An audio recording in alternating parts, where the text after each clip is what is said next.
A paz do Senhor, mulher abençoada. A paz do Senhor, menina dos olhos de Deus. É com muita alegria e carinho que nós recebemos você aqui para mais uma aula da nossa Academia de Mulheres. Como é precioso saber que você está aí do outro lado, consumindo, absorvendo, aprendendo, colocando em prática tudo aquilo que nós temos debaixo do temor do Senhor, apresentado a você. O nosso objetivo é que você cresça em sabedoria, em graça, diante de Deus, diante dos homens. É que a sua vida cumpra o propósito. É que o resgate do papel da feminilidade bíblica sejam instaurados na sua prática diária, para que o nome do Senhor seja glorificado. Nós estamos começando a aula de número 4 do nosso curso O que eu preciso saber sobre feridas emocionais. Essa série, O que eu preciso saber hoje, o que eu preciso saber sobre, está disponível aqui na nossa plataforma, dos mais variados temas, eleitos de uma forma muito cuidadosa, de tal sorte que você seja iniciada, tenha a noção, passe por essa introdução acerca de assuntos muito relevantes que posteriormente estarão aqui de forma mais profunda. Nesse aqui específico, nós estamos tratando da alma. Na primeira aula, eu comentei com você da diferença entre metamorfose e metanoia. Te disse que Romanos 12:2 tem uma condição explícita para mim e para a sua vida com relação ao alcance da vontade boa, perfeita e agradável de Deus, que é aquilo que todos nós buscamos. Paulo faz uma condição ali. Ele diz que essa vontade boa, perfeita e agradável é para um grupo que faz duas coisas. Não se conforma com o século e transforma pela renovação da mente. Eu ainda compartilhei com você das diferenças que existem entre espírito, corpo e alma no quesito viver com Cristo. Quando você começa a andar com Ele, no espírito a obra é imediata, no corpo nada muda e na alma é processo. O objetivo desse curso específico é auxiliar você a fazer essa viagem dentro da sua alma, abrir as portas do seu coração que talvez tenham sido trancadas a 7 chaves, compreender que o Deus que fez a ferida é o Deus que sara a ferida, entender que o alcance da vontade boa, perfeita e agradável de Deus para a sua história, para os seus papéis, para as suas demandas, para os sonhos realizados, passam inevitavelmente por esse processo de reconstrução, de cura das feridas emocionais. Nós já conversamos sobre o abandono, nós já conversamos sobre a rejeição, nós falamos sobre feridas que são tão claras e tão complexas dentro da nossa alma. E essa que nós vamos falar agora não é menos grave, não é menos problemática. Nós vamos falar sobre a ofensa. John Bevere, um autor que eu gosto muito, escreveu 2 livros que, na minha humilde opinião, você não deveria passar dessa vida para outra sem ler. O primeiro deles é A Recompensa da Honra. E o segundo é esse que eu vou citar agora, A Isca de Satanás. Nesse livro, John Bevere fala das armadilhas, das táticas que Satanás utiliza para tentar te paralisar, tirar a sua liberdade, tirar a alegria da salvação, vencer a batalha pela sua alma, fazer com que você perca o brilho nos olhos, fazer com que a sua espiritualidade fique momentaneamente confundida. O interesse dele é impedir a sua metanoia, o seu processo de transformação. A palavra ofensa no grego significa escândalo. Escândalo é traduzido por revolta, indignação. Na verdade, a melhor tradução traz o sentido de fazer alguém tropeçar, conduzir alguém a pecar. É exatamente essa palavra, escândalo, que 1 Pedro 2,8 é utilizada e traduzida por pedra de tropeço. A ideia é que Satanás utiliza pessoas que sofreram ofensas importantes, daqui a pouco eu vou falar daquilo que verdadeiramente é ofensa, nesse sentido, de sorte a afastá-las do Senhor. Essas pessoas que foram ofendidas acabam se tornando pedra de tropeço, motivo de escândalo. São aquelas pessoas que a gente olha na igreja e fala, gente, mas olha, por aquela pessoa Deus não fez nada. Nossa, Deus podia tanto agir na vida de alguém, agir tanto, transformando o que aquela pessoa tem como ferida. Pessoas vítimas de ofensa são pessoas facilmente deixadas de lado, exatamente porque são melindrosas. São pessoas que colocam um limite nas relações e têm levado tanta gente para o inferno por causa da sua principal característica. São pessoas que não conseguem perdoar. Liberar perdão é algo difícil. Eu concordo com aquele autor que disse certa vez que falar de perdão é mais fácil do que ter que perdoar. Mas quando nós olhamos para as Escrituras, nós entendemos que o perdão não é uma opção, é uma ordem. Nós entendemos também que ele não é sentimento. Quantas vezes a gente ouve alguém dizer, ou já disse, não, eu estou esperando eu sentir para eu poder perdoar. Não se engane, minha irmã. Você nunca vai sentir. Pelo simples fato de que o perdão não é natural. Ele é sobrenatural. É algo parte da graça atuando nas nossas vidas. E é por isso que Jesus, na oração que nos ensinou no Pai Nosso, disse que nós deveríamos orar pedindo para que Deus perdoasse as nossas dívidas, assim como nós temos perdoado. Shakespeare disse certa vez que não perdoar é a mesma coisa de tomar uma taça de veneno e ficar esperando que o outro morra. Existem pessoas que acham lindo dizer, eu não perdoo, não esqueço mesmo. Quem te disse que perdão tem a ver com amnésia? Perdão não é amnésia. Perdão é se lembrar sem sentir dor. Eu vou te dar um exemplo para que você compreenda de forma clara que perdão não é amnésia. Vamos supor que num determinado momento você me pediu um dinheiro emprestado. E eu te emprestei aí R$100. E você me prometeu pagar daqui 2 meses. O tempo passou, chegaram os 2 meses, e aí você não me disse nada, não foi me procurar, também não me pagou.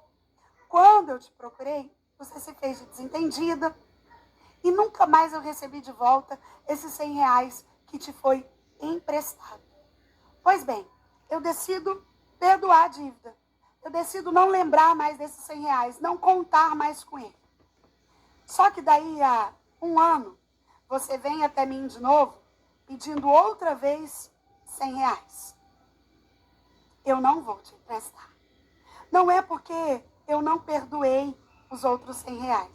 Eu me lembro, eu não conto mais com ele, eu não faço mais juízo dele, eu não quero ele de volta. Mas eu não me esqueci que eu não posso confiar em você. O perdão segue esse princípio.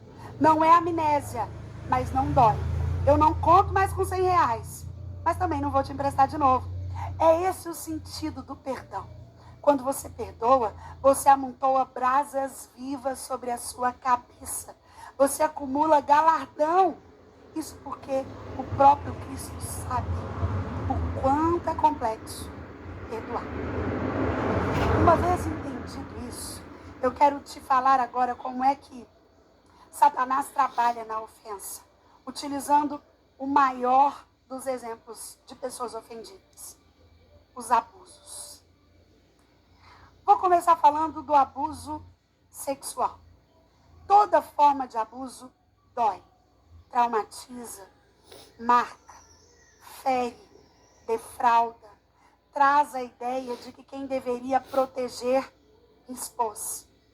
Mas quando nós falamos do abuso sexual, do toque indevido, que muitas vezes acontece no seio da família, entre os parentes próximos, ou talvez uma visita que vai dormir na sua casa, os abusos trazem traumas.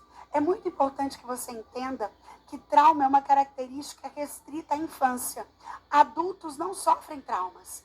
Traumas é aquilo vivenciado quando ainda não há uma noção completa de psique, de racionalização.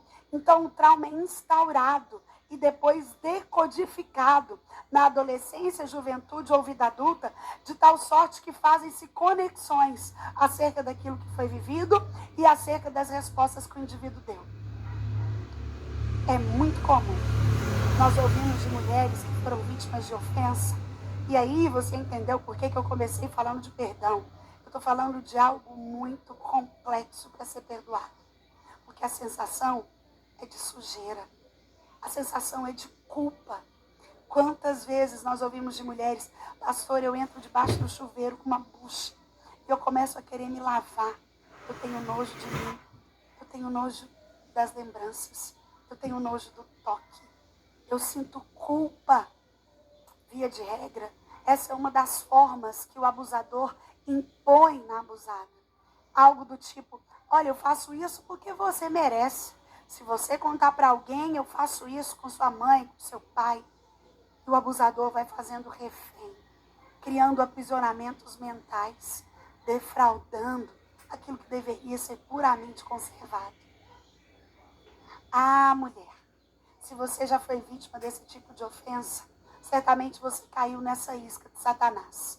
Mas, pastora, você está falando que é comum. Eu sofri abuso, nem foi físico, foi emocional. Pesaram a mão naquilo que me colocaram. Eu vou te dar um exemplo de abuso emocional. Você que é mãe, cuidado com aquilo que você libera de palavras sobre os seus filhos. Palavras não voltam, são jogadas ao vento.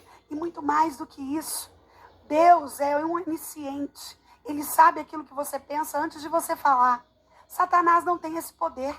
Mas a partir do momento que você fala, ele captura essa palavra e de modo ardiloso aguarda para soltar em tempo oportuno. Vou te dar um exemplo. Vamos supor que você ainda criança estava no meio de uma discussão dos seus pais e de repente um deles vira para você e fala: menina, sai daqui, quer saber? Seu casamento também nunca vai dar certo quando você crescer. Satanás, o inimigo da sua alma, ouviu aquela palavra, a reteve, aguardou no momento certo. E você, vítima desse abuso emocional, depois de alguns anos passados, venha se casar. E aí, como todo casamento tem os seus percalços, tem os seus altos e baixos, chega um dia em que você está discutindo com o seu cônjuge. E aí, Satanás lança aquilo que a Bíblia chama de dardo inflamado do diabo. Você já viu uma ferida inflamada? Como ela é crescida, como ela é infectada, como são necessários, por vezes, até antibióticos para fazerem com que as colônias de bactérias recuem. Assim são esses dardos inflamados do diabo, que tem um alvo: a sua mente, a sua alma. Satanás, rapidamente, que capturou as palavras daquele abuso emocional que você sofreu lá na infância, joga como um dardo inflamado certeiro o pensamento: lembra? Até a sua mãe disse que seu casamento não ia dar certo.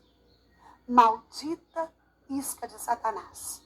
Maldita isca da ofensa.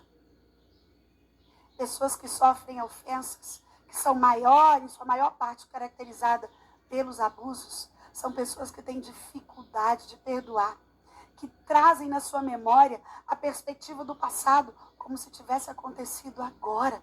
A narrativa deles é como, você pergunta: peraí, mas isso tem quanto tempo? Não, isso tem 20 anos. São pessoas aprisionadas pelas correntes do passado, que estão como que pássaros presos, que não conhecem a liberdade. Ah, minha irmã, quem sabe você luta com a sua mente, com as suas emoções, talvez até dentro do seu casamento, por causa das feridas emocionais causadas por abuso. Você luta e não consegue confiar em ninguém, porque você tem essa memória de que quem devia te proteger te expôs, te defraudou, te tocou como não devia. Eu quero dizer que você está no lugar certo. Aqui é o lugar de tratar as feridas emocionais. É o lugar de se permitir ser curada por Deus. Receber um toque que não amarga, que não defrauda, que não ofende. O nosso Cristo é cavalheiro. Eis que ele está à porta e bate. Quando você abrir, ele entra, ceia com você, limpa a sua alma, restaura, cicatriza a sua ferida. Ah, minha irmã, talvez você esteja aqui comigo, quem sabe até chorando agora. Quem sabe até pensando sobre tudo que eu disse. Quem sabe até travando uma batalha na sua mente acerca do passado, acerca das feridas da adolescência. E junto com elas vem aquela ideia de que além de quem deveria me proteger, me toca, dos momentos em que você não teve aquilo que era necessário. Talvez não se sentiu acolhida numa festa da escola. Talvez não teve ninguém para te auxiliar a andar de bicicleta, aprender a andar de bicicleta. Não teve alguém que te ensinasse sobre a menarca, a primeira menstruação. Teve que aprender com a vida. Sofreu. Se sente ofendida, marcada, magoada, longe de encontrar a vontade boa, perfeita e agradável de Deus. Aprisionada pelas angústias do passado. Eu quero te dizer que hoje há no Senhor libertação para tudo isso. Se você abre a porta, ele entra. Sabe, essa eis que estou à porta e bato. A palavra eis no início dá a ideia de continuidade. Jesus está a bater na sua porta ontem, continua batendo hoje, continuará gentilmente batendo amanhã. Se permita ser consolada por ele, se permita ser afagada por ele, se permita estar no colo desse Pai que jamais vai te fazer mal, desse que conhece a sua estrutura, sabe que você é pó, desse que te convida a vir até ele e te promete transformar a sua história. A sua função, o seu papel, não se conformar com isso que você viveu, mas ser disponível para transformação contínua da mente, a fim de que a vontade boa, perfeita e agradável de Deus se instaure. Sabe, querida, quantas irmãs têm dificuldade de usufruírem de uma vida sexual favorável, santa, dentro do sagrado matrimônio, porque guardam as feridas da ofensa. Talvez nunca compartilharam isso com seu cônjuge. Ele não entende, ele não processa, ele não sabe. Uma mulher curada da ofensa é uma mulher livre para viver e usufruir das emoções mais completas que a vida de Deus te oferece. O desejo do meu coração é que você corra para o colo de Deus. É que você se disponibilize a liberar o perdão, entendendo que a prejudicada em retê-lo é somente você. E que quando você libera, você corta um vínculo no mundo espiritual com aquele que te ofendeu. Ah, querido, o nosso curso entra nesses lugares tão guardados às 7 chaves. Porque algumas coisas têm que doer muito, para depois não doer nunca mais.